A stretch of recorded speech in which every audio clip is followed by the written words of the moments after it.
સુરેન્દ્રનગર જિલ્લાના માલવણ ખાતે 16 રૂપિયા કરોડના ખર્ચે પોલીસ આવાસનું ખાતમુહૂર્ત. રાજ્યમંત્રી શ્રી કમલેશભાઈ પટેલના વરદ હસ્તે નવા પોલીસ આવાસોનું ભૂમિપૂજન કરાયું. પોલીસ જવાનોના કલ્યાણ અને સુરક્ષા માટે રાજ્ય સરકારની મહત્વની પહેલ. આધુનિક સુવિધાઓથી સજ્જ પોલીસ આવાસ જવાનોના પરિવાર માટે સુખદ પરિવર્તન લાવશે. ગુજરાત રાજ્ય પોલીસ આવાસ નિગમ લિમિટેડ દ્વારા સુરેન્દ્રનગર જિલ્લાના માલવણ ખાતે પોલીસ પરિવારોની સુવિધામાં વધારો કરવાના હેતુથી રૂ. 16 કરોડના ખર્ચે નવા પોલીસ આવાસોના બાંધકામનું ખાતમુહૂર્ત નાણાં અને પોલીસ હાઉસિંગ રાજ્યમંત્રી શ્રી કમલેશભાઈ પટેલના વરદ હસ્તે કરવામાં આવ્યું છે. આ પ્રસંગે સાંસદ શ્રી ચંદુભાઈ શિહોરા, ધારાસભ્ય શ્રી પી. કે. પરમાર અને જિલ્લા પોલીસ અધિક્ષક શ્રી પ્રેમસુખ ડેલુ સહિતના મહાનુભાવોની ઉપસ્થિતિમાં વિધિવત રીતે ભૂમિપૂજન અને શિલાન્યાસ વિધિ સંપન્ન થઈ હતી. આજ રોજ સુરેન્દ્રનગર જિલ્લાના માલવણ ખાતે ગુજરાત રાજ્ય પોલીસ આવાસ નિગમ લિમિટેડ દ્વારા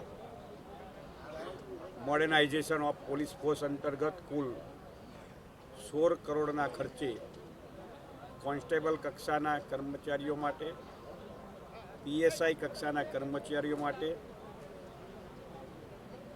આવાસોનું જ્યારે નિર્માણ થવા જઈ રહ્યું છે, નવા અદ્યતન પોલીસ સ્ટેશનનું પણ નિર્માણ થવા જઈ રહ્યું છે, ત્યારે એના ખાતમુહૂર્ત પ્રસંગે ઉપસ્થિત રહેવાનો અવસર મળ્યો.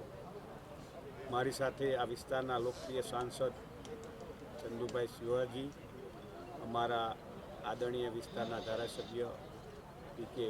પરમારજી અને પોલીસ અધિક્ષકની અને સર્વે આગેવાનોની નિશ્રામાં આજે આ વિસ્તારના પોલીસ વિભાગને જવાનોને અદ્યતન મકાનો પ્રાપ્ત થાય એવા સરસ સુવિધાથી સજ્જ, પાર્કિંગથી લઈ ગાર્ડનથી લઈ બધી સુવિધાથી સજ્જ મકાનો બનવાના છે. ત્યારે પ્રજાના સુખ માટે 24 કલાક કામ કરતા, ગુજરાતની શાંતિ માટે 24 કલાક કામ કરતા ગુજરાતના અને એમાંય સુરેન્દ્રનગર જિલ્લાના માલવણ વિસ્તારના સર્વે પોલીસ જવાનોને આ મકાનો ટૂંક સમયમાં બનીને પ્રાપ્ત થશે.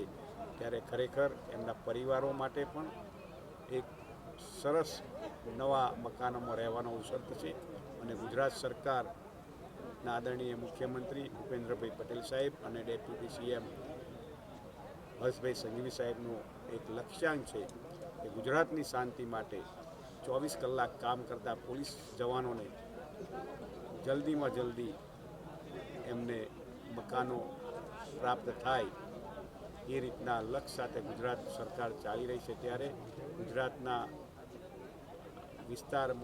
આખા વિસ્તારમાં પોલીસના ખૂટતા આવાસો તાત્કાલિક બનાવવાનું લક્ષ્ય સાથે આ ગુજરાત સરકાર ચાલી રહી છે. એમાં આદરણીય મુખ્યમંત્રી સાહેબનું નેતૃત્વ અને આદરણીય ડેપ્યુટી સીએમ શ્રી હર્ષભાઈ સંઘવી સાહેબની નિશ્રાથી આ કામ ઝડપથી થઈ ગયું છે. આજ રોજ 16 કરોડના ખર્ચે માલવણ મુકામે એ જ લક્ષ્યને સિદ્ધ કરવા માટે Gujarat housing board, police housing board એ આજે એના નેતૃત્વમાં આજે ખાતમુહૂર્ત થયું છે. ખૂબ ખૂબ શુભકામનાઓ.